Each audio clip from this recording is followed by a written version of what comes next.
এখন যদি আমি এখানে মারা যাই আজকে, জীবনটা কেমন দেখেন। এই মুহূর্তে যদি খবর দেন ম্যাডামের কাছে যে হুজুর মারা গেছে, ম্যাডাম তো পাগল হয়ে যাবে কাঁদতে কাঁদতে।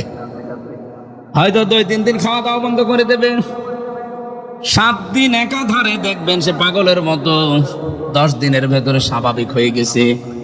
অথচ কবরে লাঠি ফেরেশতারা আমারে দিচ্ছে। কথা বলছে না কেন? সংসদের চারিদিকে তাকায় আর ভাবি, আল্লাহ, সারা বাংলাদেশে তো এই জায়গায় এই মানুষগুলো এক একটা হাজার হাজার কোটি কোটি টাকার মালিক। একটা জায়গা দেখলাম মাত্র, খুব বেশি হলো 1 বিঘতের একটু বেশি হবে। একজন এমকে বললাম যে ভাই, এটা আপনার অফিসের, ডেকোরেশন করতে পারেন না? আমারে বলছে, মাওলানা, এই 1 বিঘতের এতটুকু জায়গা ডেকোরেশন করতে টাকা খরচ হবে 3 কোটি।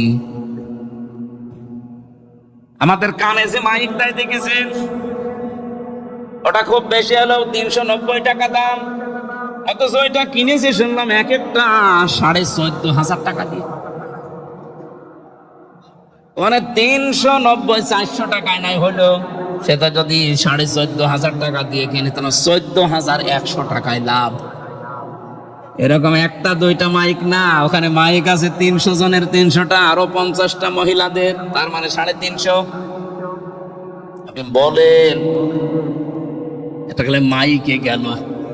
পর্দা কেনার কথা, দরজার জ্বালানার মনে করেন 700 টাকা দিয়ে, সেটা এক একটা পর্দায় লাগাচ্ছে 17,500। কি যে হরিলোড চলতো এতদিন।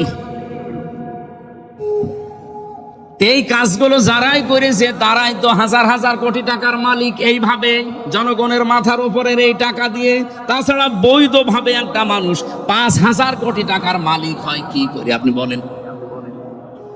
ওর কি আমার চাইতে 50টা হাত, ওর কি মাথা আরো 50টা?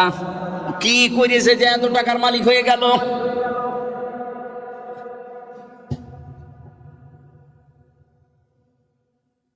খুব বেশি হলেও 10 দিন পরে বউ আমার স্বাভাবিক হয়ে যাবে।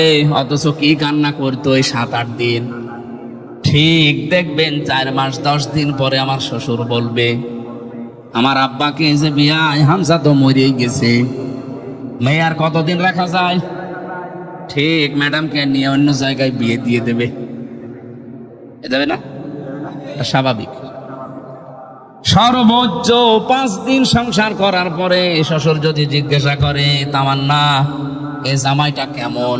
বলবে, হামজাকে মানুষ ছিল, এ যা পেয়েছি আল্লাহর ওলি, অথচ ওর জন্য আমি কি করিনি। যা করেছি সব তো ওদের জন্য। মাত্র 5 দিনের সংসারে আমার সব ভুলে আমার নামে বদনাম বের করবে। আল্লাহর কসম, সাতক্ষীরাবাসী, এটা শুধু আমার জন্য না, সবার জন্য। এটার নাম দুনিয়া।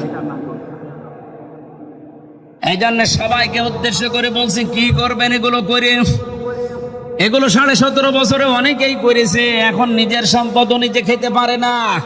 আজ মাহবুবুল আলম হানিফের বাড়ির দিকে তাকান, কি বাড়ি বানিয়েছিল, বুলডোজার দিয়েও ভাঙতে পারে না। কষ্ট করে ভেঙে এখন একেবারে সমান করে দিয়েছে। এই জন্য যাদের এখনো সভাপতির উদয় হচ্ছে না, জোর করে কিছু করতে চান, আপনি মনে রাখবেন, বারবার জোর করে সব কাজ আদায় করা যায় না। ভয় ভীতি দেখিয়ে আমাকে কম দেখায়নি, বহু ভয় ভীতি জীবনে দেখিয়েছে। কি হয়েছে? আপনাকে আমি আবার বলছি, ভাই সাবধান। 70% মানুষ বাংলাদেশে যেটা চাই, আপনি যদি এখন এ নিয়ে বেনিয়ে সংবিধানের দোহাই দিয়ে বিভিন্ন রকমের আর্টিকেল নিয়ে এসে বলেন না, আপনি টিকতে পারবেন না, জীবনেও পারবেন না। খুব বেশি হলো না 6 মাস 1 বছর। এরপরে দেখবেন মানুষ যদি একবার ফুঁসে উঠে, হেলিকপ্টারও পাবেন না। এই জন্য আমরা আশা করব কেউ যেন এবার বিপদে পড়ে না যায়। আপনাদের ভালোবাসি তো, আপনাদের সাথেই তো আমি ছেলেছিলাম, এই জন্যই আপনাদেরকে সতর্ক করছি। আমি দেখতে পাচ্ছি এরকম কিছু সামনে হওয়ার সম্ভাবনা আছে। এই জন্য আপনারাও যেন বিপদে না পড়েন, আমাদেরকে অন্তত আর বিপদে ফেলেন না। বহু কষ্ট অন্তত করেছি, এখন আর করতে চাচ্ছি না। আসেন সবাই মিলে অন্তত দেশটাকে দাঁড় করাই। তেলের জন্য কি হাহাকার না চলছে। 2 কিলো 3 কিলোমিটার আজকে জামে পড়েছিলাম, এই যে চুপনগরে। তেলের জন্য কি হাহাকার, অথচ সংসদের মতো মহান জায়গায় দাঁড়িয়ে মন্ত্রী পুরা মিথ্যা কথা বলছে যে তেলের কোনো অভাব নেই। তেলের কোনো অভাব নেই। লাইনগুলো কি ফেরেশতাদের? আমার মনে হয় চেয়ার থেকে ধরে নিয়ে এসে লাইনে দাঁড় করানো দরকার। যে যেই মন্ত্রণালয় চালাতে পারেন না, আমার মনে হয় বিবেক যদি তার থাকে সে স্বেচ্ছায় পদত্যাগ করে, যারা পারবে তাদের দিয়ে দেওয়া দরকার। পারতামও যদি সরকার গঠন করতে পারতাম, আসলে কপালে নেই। দেশের লোক তো চেয়েছিল, নয়তো 70% হা ভোট পড়ার কথা না। 49% পড়েছে মনে করেন না ভোট, আর 70% পড়েছে যেখানে হা ভোট।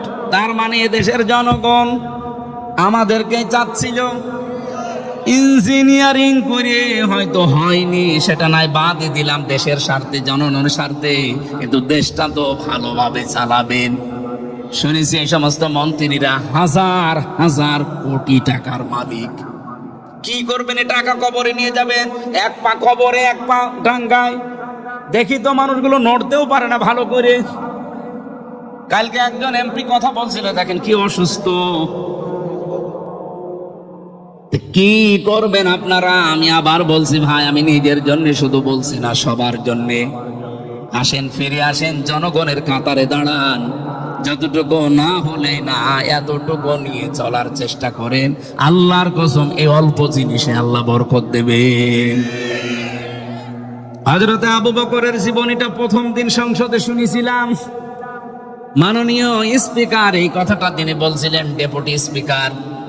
আমার ওই দিন থেকে মনে মনে হচ্ছিল, উনি সহ যারা এদেশের দায়িত্বে এখন আছে, এরা যদি এই কথাটা মেনে চলতে পারে, বাংলাদেশ 5 বছর লাগবে না, 2 বছরেই ঠিক মানুষের দ্বারে দ্বারে খাবার পৌঁছিয়ে যাবে।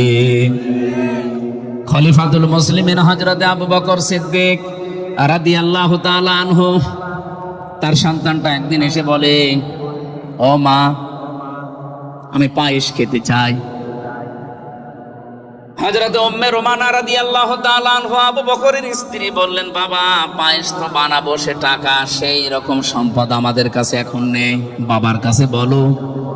উনি স্ত্রী হিসাবে বললেন স্বামীর কাছে যে আগামী মাসের বেতনটা একটু অ্যাডভান্স নিয়ে আসেন। আপনার হয়তো রাষ্ট্রের পক্ষ থেকে ভাতা দেয়, মনে করেন 10,000 টাকা, আপনি টাকাটা নিয়ে আসেন আগামী মাসেরটা। ছেলে এখন খেতে চাচ্ছে, তার মন চেয়েছে একটু রান্না করে দেয়।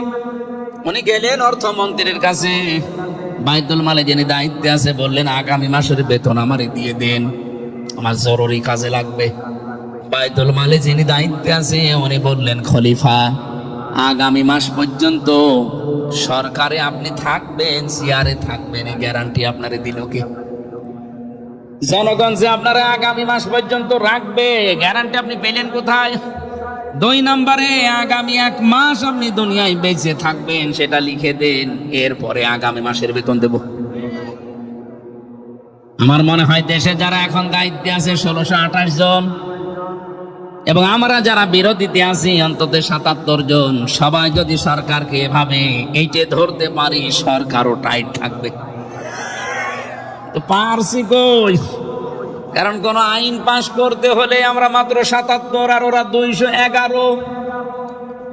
স্পিকার যদি বলেন এই আইনটা আজকে পাশ করা হবে, যারা পক্ষে আছেন তারা হ্যাঁ বলেন, ও ছাতা দেখি হ্যাঁ, এত জোরে আওয়াজ হয়, 211 জন।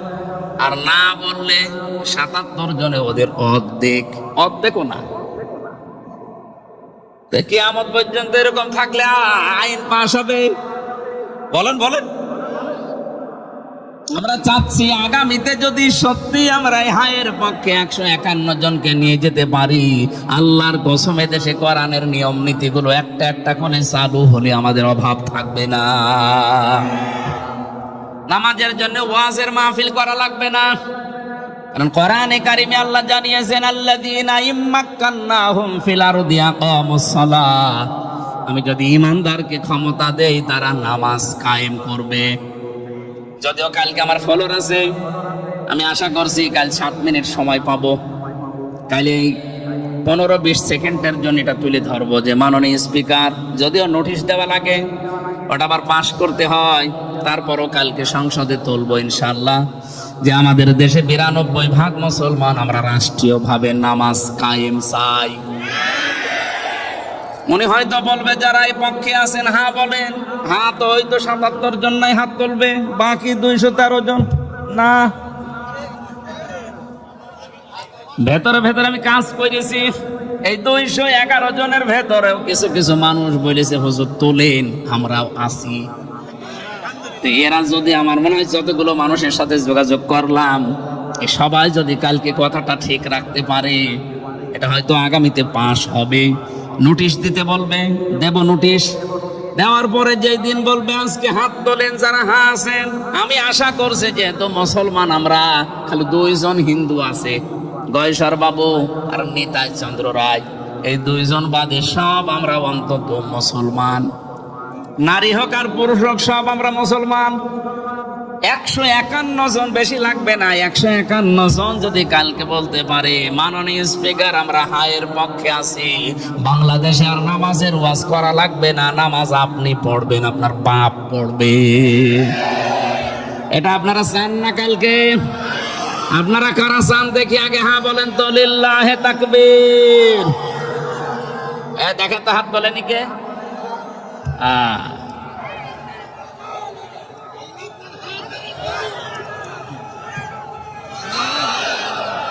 যাক, সাতক্ষীরায় নামাজ পাশ হয়ে গেল। আগে পাশ আছে, আমরা তো সাতক্ষীরার 4 জনই মনে হয় জামাত ইসলামের 4 জন, আলহামদুলিল্লাহ এই 4 জন তো অন্তত কালকে আমার পক্ষে আছে। যশোরে আছে 6 জনের 5 জন, আর একজন আছে ও ভাই আমাদের পক্ষে ইনশাল্লাহ। এরকম যা ভেতরে ভেতরে মিলিয়েছি, প্রায় আমি 150 জনের সাথে যোগাযোগ করেছি, তার ভেতরে 100 জন বলেছে হ্যাঁ আছি। আমরা তো 77 জানারও 100 জন যদি কথা ঠিক রাখে, আশা করছি কালকে একটা চমক হবে। ওরা যদি কথা দেওয়ার পরও কালকে কারো ভয়ে এভাবে করে থাকে, নেই আমি নেই, এমনি কথা দিয়েছিলাম, তাহলে হবে না। আশা করছি তারা কথা ঠিক রাখবে ইনশাল্লাহ। হযরতে আবু বকর সিদ্দিক বাড়িতে চলে আসলেন, স্ত্রীকে ডাক দিয়ে বলে না, বেতন দেওয়া দূরের কথা, এই কথা শুনিয়েছে, ও খাওয়া লাগবে না। স্ত্রী তো খুব চালাক, খুব বুদ্ধিমতী, ওই যে প্রতিদিন যে এই টাকাটা নিয়ে আসে, মনে করেন এক একদিন 500 টাকা করে, এই টাকা প্রতিদিন ওখান থেকে 20 টাকা করে বাঁচিয়ে রাখে। 7 দিনে একাধারে দেখা যাচ্ছে কিছু টাকা জমা হয়েছে 120 টাকার মতো। এই টাকাটা পায়েসের চাল কিনে তিনি পায়েস রান্না করে ছেলেকে আর স্বামীকে দিয়েছেন। হযরত আবু বকর ওটা পেয়ে জিজ্ঞাসা করলেন কোথায় পেয়েছো, কোন হারাম ভাবে? স্ত্রী বলে না, এটা পেয়েছি আমি এইভাবে। ডাক দিয়ে বললেন দেখো, যেভাবে হোক না কেন তোমরা আজকের মতো পায়েসটা খেয়ে নাও। চলে গেলেন বাইতুল মালে, অর্থমন্ত্রীকে ডাক দিয়ে বললেন দেখেন, আমারে 10,000 টাকা করে মাসে মাসে বেতন দেয় সরকার, আমি দেশের দায়িত্বে আছি, এ কারণে ভাতা হিসাবে আমি হিসাব করে দেখলাম অন্তত 120 টাকা কম হলেও আমার সংসার চলে। আগামী মাস থেকে 9,880 টাকা আমারে দিয়ে আমার সংসার চলবে। এ বাংলাদেশ ভালো করার জন্য আমি দেখতে পাচ্ছি কিচ্ছু দরকার না, এ দেশটা দাঁড় হয়ে যাবে। শুধুমাত্র এই 350 জন মানুষ আর সরকারি 1628 জন দায়িত্বে আছে। এই মানুষগুলো যদি আবু বকরের মতো মন তৈরি করতে এবার পারে, 5 বছরে বাংলাদেশ মালয়েশিয়ার মতো হয়ে যাবে। কিসের তেলের জন্য হাহাকার করা লাগবে? হ্যাঁ, আন্তর্জাতিক ভাবে যেটা চলছে যুদ্ধ বিগ্রহ আমরা জানি, এইটার জন্য তেলের ক্রাইসিস না। তাহলে হঠাৎ করে একদিনে 20 টাকা বেড়ে যেত না, তার মানে এখানে কোনো সিন্ডিকেট আছে, এখানে কোনো দুর্নীতি হচ্ছে। আজকের আমার তেলাওয়াত কি আয়াতের ভেতরে যেটা আছে, আমি এই সম্পর্কে কিছু কথা বলতে চাই। এদিকে তাকান, আল্লাহ রাব্বুল আলামিনের ওই কথা স্মরণ করিয়ে আমি আরম্ভ করছি। আমরা দেখে যদি পাগলামি না করি, ধোকায় না পড়ি, প্রতারণায় না পড়ি, কিচ্ছু হবে না দুনিয়া দিয়ে। আজ হোক কাল হোক 2 দিন আগে পরে যাওয়াই লাগবে মাটির নিচে। এই জন্য অনুসরণ যদি আমরা করতে চাই, কোরআনকে আংশিক না পূর্ণাঙ্গ, রাসূলুল্লাহকে আংশিক না পূর্ণাঙ্গ, পূর্ণাঙ্গ অনুসরণের মাধ্যমে আল্লাহ পাক নিজে আমাদেরকে ভালোবাসবেন, তার আমাদের জীবনের অপরাধগুলো মাফ করে দেবেন, কারণ আল্লাহ গফুর রহিম। বলেন সুবহানাল্লাহ। সূরা তাহা 74-75 নম্বর আয়াত পড়েছি। আমি আগেই বলেছি 2টা সংক্রান্ত আছে, একটা জান্নাত আর একটা জাহান্নাম। ইন্নাহু মাইয়াতি রাব্বাহু মুজরিমান ফা ইন্না লাহু জাহান্নাম। রব্বুল আলামিন বলেন, অবশ্যই তোমাদের ভেতরে যে কেউ অপরাধী হয়ে, গুনাহগার হয়ে, মুজরিম হয়ে, পাপিষ্ঠ হয়ে, এই লোকটা যদি আমি আল্লাহর কাছে ধরা দেয় আসে, আমি আল্লাহ প্রথমেই তাকে জাহান্নামে দেব। লা ইয়ামুতু ফিহা ওয়ালা ইয়াহইয়া, লোকটা জাহান্নামে বাঁচবেও না, মরবেও না। প্রশ্ন আসতে পারে, জাহান্নামে দেবে মানে সে তো কিয়ামতের পরে কবরে থাকবো, কতদিন পরে জাহান্নামে দেবে কি করে? আল্লাহর নবী বলেন, আল কবরু রাউদাতুম মিন রিয়াজিল জান্নাহ ওয়া হুফরাতুম মিন হুফারিন নার। এই পৃথিবী থেকে বিদায় নেওয়ার পরে কবরটা কারো জন্য জান্নাতের বাগান হয়ে যাবে, আর কারো জন্য হয়ে যাবে এটা জাহান্নামের গর্ত। তার মানে আপনি জান্নাতি না জাহান্নামী, সেই কিয়ামতের পরে ওটা লাগবে না, কবর থেকে শুরু হয়ে যাবে। সময় তো আমাদের হাতে একেবারেই কম, কখন কার মরণ চলে আসে কেউ জানি না। এখানে জাহান্নাম আমার কবর থেকে যেন আরম্ভ হয়ে না যায়। প্রত্যেক ব্যক্তিকে আজকে থেকে সতর্ক হওয়া লাগবে, এমন কাজ করে আমি মালিকের কাছে যেতে চাই, আমি যেন মুজরিম হয়ে, পাপিষ্ঠ হয়ে না যাই। নিজের দিকে খেয়াল করে জীবন চালালেই আমরা পরিবর্তন হয়ে যেতে পারবো ইনশাআল্লাহ। আমাইয়াতিহি মুমিনান ক্বাদ আমিলাস সালিহাতি ফাউলাইকা লাহুমুদ দারাজাতুল উলা। কোন মানুষ যদি অপরাধী, কোন মানুষ যদি নেককার হয়ে, ইমানদার হয়ে আল্লাহর কাছে যেতে পারে, এই লোকটার জীবনে যদি ভালো ভালো কাজের আঞ্জাম দেওয়া থাকে, এই যে আজকে যেমন করারের অনুষ্ঠান সাজিয়েছেন, একটা ভালো কাজ। কোন মানুষ এলাকায় বিপদে পড়েছে, সেখানে ছুটে গেলেন, তারে সর্বাত্মকভাবে যতটুকু পারেন সাহায্য করলেন, এটা ভালো কাজ। এইরকম যত ভালো কাজ আছে, যার জীবনে পার্সেন্টেজ যত বেশি থাকবে, ফাউলাইকা লাহুমুদ দারাজাতুল উলা, এই মানুষগুলোই উচ্চ মর্যাদার অধিকারী। বলেন সুবহানাল্লাহ। আল্লাহ এখানে ফাউলাইকা দিয়েছেন, মনে হচ্ছে তার কুদরতি আঙ্গুল এইভাবে দেখাচ্ছেন, ফাউলাইকা সাক্ষীরা। আর এই নারী পুরুষগুলো যারা ঈমান আনার পর ভালো ভালো কাজের আঞ্জাম দিয়ে তার মাবুদের কাছে যেতে পারবেন, এই মানুষগুলো উলাইকা লাহুমুদ দারাজাতুল উলা, এদের জন্য আল্লাহ পাক সুউচ্চ মর্যাদা রেখে দিয়েছেন। এখন এই মর্যাদাটা কি? এখানে যেহেতু দারাজাতুন বহু বচন আছে, এই মর্যাদাটা কি? আমি তাফসিরের ভেতরে প্রায় 29টা পয়েন্ট পেয়েছি এই দারাজাত এই শব্দের। রব্বুল আলামিন এই পৃথিবী থেকে একেবারে জান্নাত দেওয়া পর্যন্ত কোন মানুষকে যদি মর্যাদা দিতে চান, 1 নম্বরে তার মর্যাদা হচ্ছে সৃষ্টি জগতের ভেতরে তার প্রতি একটা মহাব্বত তৈরি হয়ে যায়। এই মহাব্বত, এই ভালোবাসা ভয়ে না, এই মহাব্বত ভালোবাসা তৈরি হবে তাকে ভালোবেসে। এই তথ্যটা আছে সূরা মরিয়মের 96 নম্বর আয়াতে, ইন্নাল্লাযীনা আমানু ওয়া আমিলুস সালিহাতি সায়াজআলু লাহুমুর রহমানু বুদ্দা। নিশ্চয় যারা ঈমান আনে, ঈমানের দাবি অনুযায়ী চলে, ভালো ভালো কাজে আঞ্জাম দেয়, আমি আল্লাহ সৃষ্টি জগতের ভেতরে অতি শীঘ্রই তার প্রতি বুদ্দা, মহাব্বত, ভালোবাসা পয়দা করে দেব। একটা উদাহরণ দিলে বুঝবেন আপনি। আপনি রাগ করলেও আমি বলবো, বাংলাদেশে মাওলানা দেলাওয়ার হোসেন সাঈদী রহমতুল্লাহ আলাইহি, এ লোকটার আদর্শের সাথে আমাদের অনেকের আদর্শের মিল নেই, কিন্তু দল মত নির্বিশেষে তাকান, এই দেশে সবাই কিন্তু তাকে আমার মনে হয় সামনে না হোক পেছনে ভালোবাসতো। কথা বলেন না কেন? হ্যাঁ, অনেককেই আমরা দেখি ভালোবাসে, ভয় করে, কিন্তু এটা ভয় এমনিতে না, ঘৃণার সহিত। সাদ্দাত হাজ্জাজ বিন ইউসুফ, এই লোকটার জীবনী পড়তে গিয়ে পেলাম এত জুলুম করেছিল জনগণের উপরে, জনগণ তার নামই দিয়েছে জালেম। পাইক পেয়াদা যারা আছে সৈন্যরা, তারা এসে বলছে, বাদশাহ আপনার জন্য তো বাইরে যেতে পারি না, শুধু মানুষ গালি দেয়, জালেম বলে আপনাকে। ও বলছে, কে বলে আমি শুনবো। ছদ্মবেশ নিয়ে গেছে রাস্তায়, এক গ্রাম্য লোকের সাথে দেখা। জিজ্ঞাসা করছে, এই বেটাই বাদশাহ হাজ্জাজ বিন ইউসুফ, এই লোকটা কেমন? ও তো জালেম, ও জালেমের বাচ্চা জালেম। যেই বইছে দুইবার জালেম, ওর মেজাজ গেছে খারাপ হয়ে। ডাক দিয়ে বলছে, দিকাই আমি সে হাজ্জাজ বিন ইউসুফ। চিন্তা করছে, আল্লাহ কার সামনে কি বললাম, মাথা থাকবে না। ডাক দিয়ে বলছে, বাদশাহ নান্দার, আপনি আমারে চেনেন? বলছে, না। যে আমি এই গ্রামের ওই লোক যার মাসে 2 দিন মাথা খারাপ হয়, আজকে তার পয়লা দিন। তুই পাগল, কারে ধরলাম?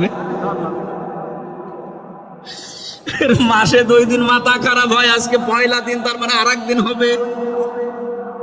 ছেড়ে দিয়েছে। বাইরে এসে বলছে, আল্লাহ পাগল বলে বেঁচে গেলাম। তাছাড়া যদি সত্যিও জানতো যে না আমার মাথা ঠিক আছে, আমার মাথা আজকে থাকতো। কথা বলেন, আপনাকে ভালোবাসে, সামনাসামনি সম্মান দেয়, আমিও দেখি, কিন্তু এটা আসলে ভালোবাসার সম্মান না, ভয়ে না, এটা ঘৃণার সম্মান। পেছনে যে একটু খোঁজ খবর নিয়ে দেখেন তো, আজ যারা সামনে সেলুট দেয়, পেছনে যে বলে আল্লাহ মরে না কেন, এরকম কথা আমি অনেককে বলতে শুনছি, অনেকের বিরুদ্ধে। আপনার দারাজাত হচ্ছে না, দারাজাত তো ওইটা যদি আপনার সত্যি ঈমান থাকে, ওয়ামাইয়াতিহি মুমিনান, যে লোকটা আসবে মুমিন হয়ে, কদ আমিলাস সলিহাত, অবশ্যই তার জীবনে ভালো ভালো কাজ আঞ্জাম দেওয়া লাগবে। আল্লাহ বলেন, এই মানুষগুলোর জন্য সুউচ্চ মর্যাদা একটার পরে একটা রেডি করব। সুতরাং দুনিয়ার জীবনে আপনাকে সৃষ্টি জগৎ যেমন ভালোবাসবে, 2 নম্বরে মরণের পরে আমার আল্লাহ আপনার ইমানের যে স্বাদ, ইমানের যে স্বাদ, এটা দুনিয়ার জীবনে আল্লাহ আপনাকে দান করবে। দুনিয়ায় ইমানের স্বাদ একটা আলাদা জিনিস। নবীজি বলেন, মান যাকা তা'আমাল ঈমান মানে রাদিয়া বিল্লাহি রাব্বা ওয়া বিইসলামি দীনা ওয়া বিমুহাম্মাদির রাসূলিল্লাহ সাল্লাল্লাহু আলাইহি ওয়াসাল্লাম নাবিয়্যা ওয়া রাসূলা। যে ব্যক্তি ইমানের স্বাদ পেতে চায়, এই লোকটা যেন বলে, আল্লাহ আমার রব, পৃথিবীতে যে ইসলাম এসেছে এইটাই আমি জীবন ব্যবস্থা হিসাবে মেনে নিয়েছি। এর বাইরে গেলে আমি রাজনীতি মানি না, এর বাইরে গেলে আমি অর্থনীতি মানি না, এর বাইরে গেলে আমি সমাজনীতি মানি না, এর বাইরে গেলে আমি বিয়ে মানি না। ইসলামের বাইরে বিয়ে করা যায় আছে? বলেন বলেন।